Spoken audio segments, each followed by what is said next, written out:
Olá, eu sou a professora Fernanda e eu vim aqui hoje falar com vocês sobre produção textual.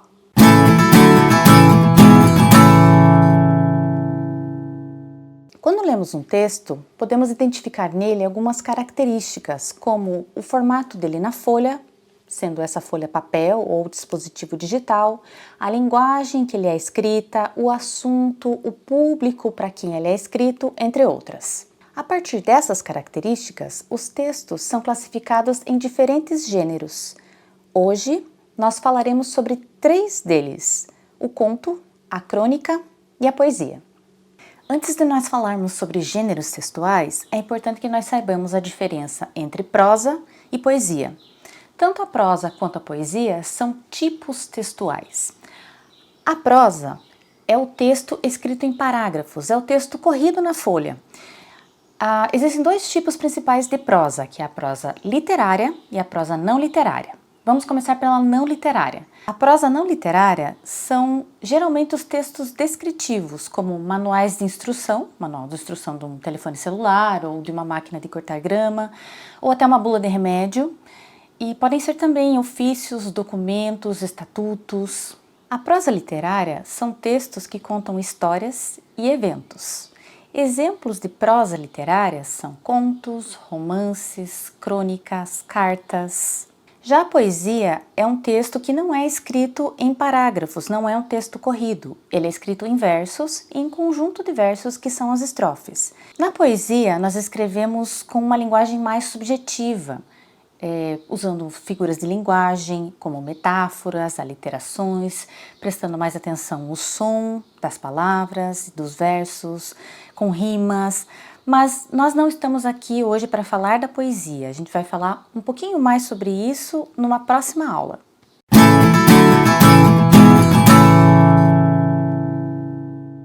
A crônica é um gênero textual narrativo que aparece bastante em jornais, revistas e blogs. Os bons cronistas são aqueles que conseguem captar detalhes e situações que nem todo mundo viu e as colocam em suas histórias. As crônicas são textos de leitura rápida e elas partem de acontecimentos diversos do dia a dia, como uma fila de padaria, um passeio no parque ou esperando um ônibus no terminal.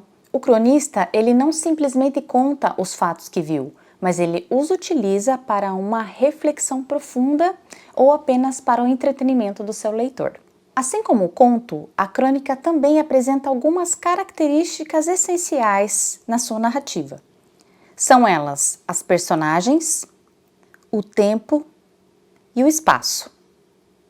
E a sua estrutura é formada por apresentação, enredo, desfecho ou encerramento da história. Além de narrativa, a crônica pode ser descritiva, reflexiva, humorística, lírica, de opinião e social. A metamorfose, Luiz Fernando Veríssimo. Uma barata acordou um dia e viu que tinha se transformado num ser humano. Começou a mexer suas patas e viu que só tinha 4, que eram grandes e pesadas e de articulação difícil. Não tinha mais antenas. Quis emitir um som de surpresa e, sem querer, deu um grunhido. As outras baratas fugiram aterrorizadas para trás do móvel. Ela quis segui-las, mas não coube atrás do móvel. O seu segundo pensamento foi: que horror! Preciso acabar com essas baratas. Pensar, para a ex-barata, era uma novidade.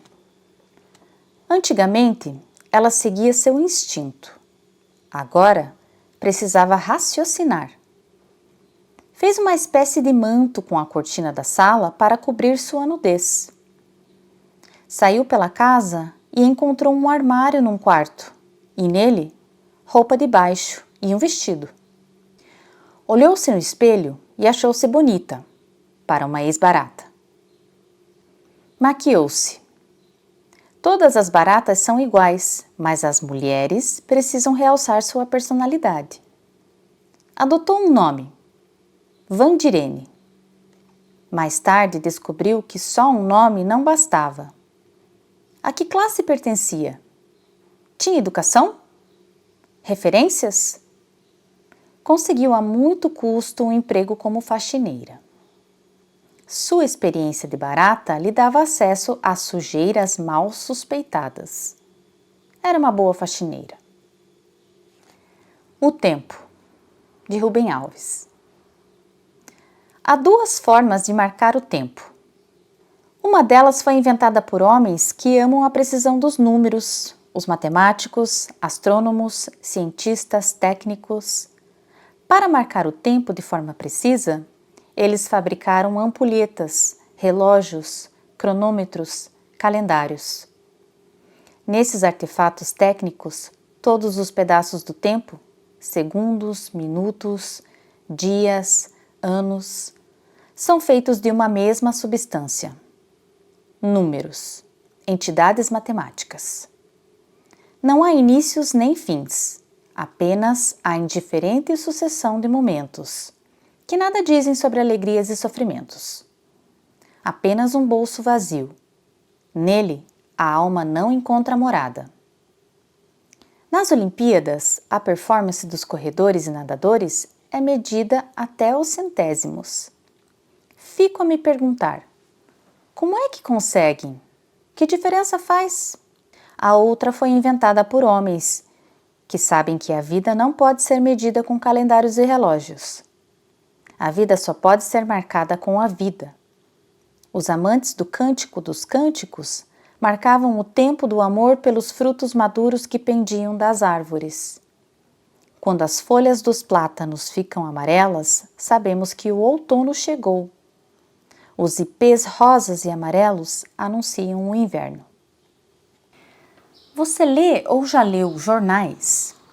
Os jornais e também as revistas são os principais meios de circulação de publicação das crônicas. As crônicas falam sobre episódios simples e triviais do cotidiano.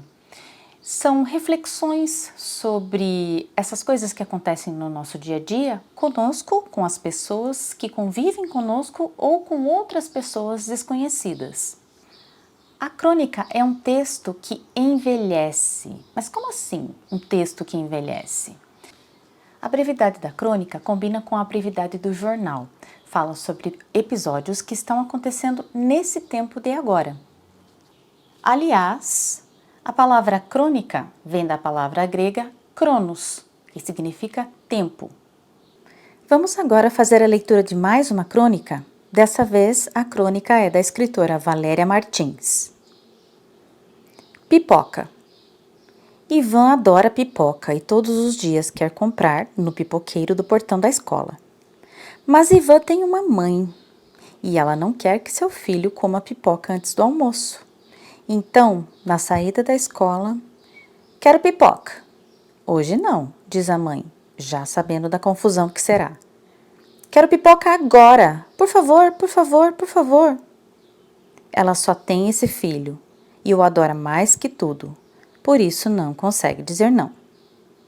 Só hoje, amanhã nada de pipoca. Tá bom, mãe, só hoje. Mas no dia seguinte, quero pipoca, por favor, por favor, por favor. A mãe, sem saber mais o que fazer, apelou. Marcou hora com a coordenadora e lhe explicou com vários argumentos que gostaria muito que o pipoqueiro fosse proibido de estacionar seu carrinho de pipoca da escola. A coordenadora quase não acreditava no que ouvia, mas prometeu marcar uma reunião com os responsáveis para discutir o assunto. A reunião foi bem complicada. Muitos defenderam a pipoca nossa de cada dia, mas o grupo que, como ela, não sabia dizer não para o filho, concordou com a retirada do pipoqueiro de suas vistas. A proposta de proibir a pipoca na porta da escola acabou ganhando.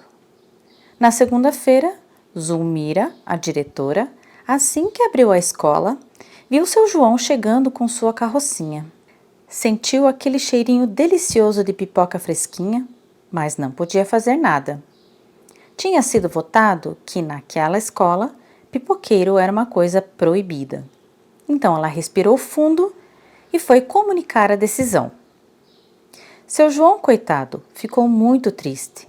Até tentou dizer que ele estava na calçada e que a calçada era pública, mas não teve jeito. Ali ele não podia ficar mais. E lá se foi a carrocinha, e com ela todas aquelas pipocas quentinhas e cheirosas. Na hora da saída, naquele dia, as crianças levaram um susto. Cadê a pipoca que estava ali? Será que seu João ficou doente? Será que o milho do mercado acabou? Será que o pneu da carrocinha furou? A mãe de Ivan disse, vitoriosa: nunca mais aquele pipoqueiro e suas pipocas fora de hora aparecerão por aqui. Nós, mães irresponsáveis, decidimos que é melhor assim. Caraca, mãe, você é muito chata.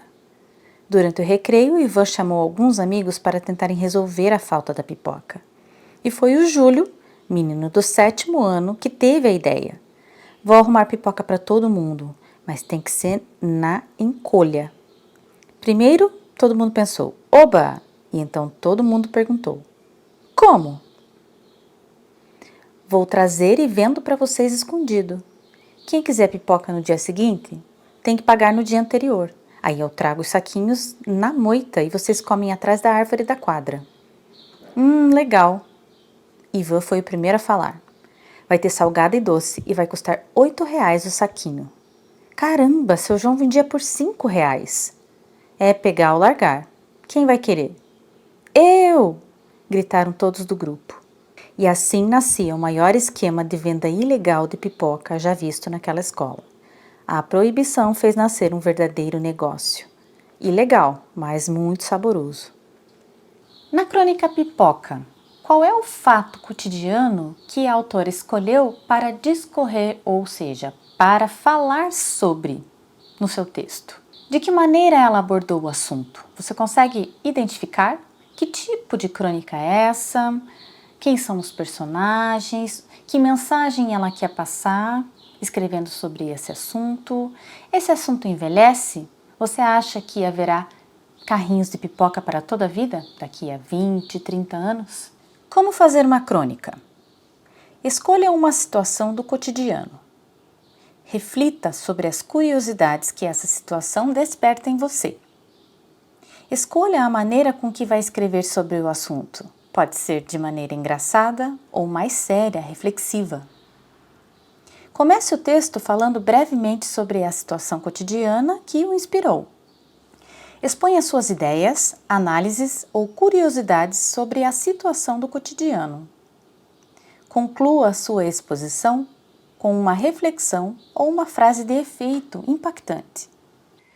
Mas qual é a diferença entre conto e crônica, se os dois textos têm autor, personagens, tempo, são narrativas? O conto, como já dissemos, é uma narrativa curta com um único conflito em sua história e é relacionada diretamente a histórias de ficção. A crônica, por outro lado, baseia-se em histórias retiradas do cotidiano, que são observadas pelo autor ou pelos autores. Não é à toa que as crônicas aparecem massivamente em jornais, revistas, em veículos que nos contam o cotidiano das pessoas. Entretanto, a crônica também pode ser ficcional, ou seja, ela pode ser uma história inventada, apenas baseada em fatos reais, assim como o conto. Que tal agora você escolher sobre um fato do seu cotidiano para escrever sobre ele? Pode ser alguma coisa que aconteça na sua escola, diariamente, ou um fator isolado, alguma coisa extraordinária que aconteceu que você se lembra e gostaria de falar sobre isso, algo que acontece em casa, com a família, com os amigos. Não tem erro. Se você seguir essa receita de como escrever uma crônica, você pode escrever a sua própria crônica, e uma crônica e tanto.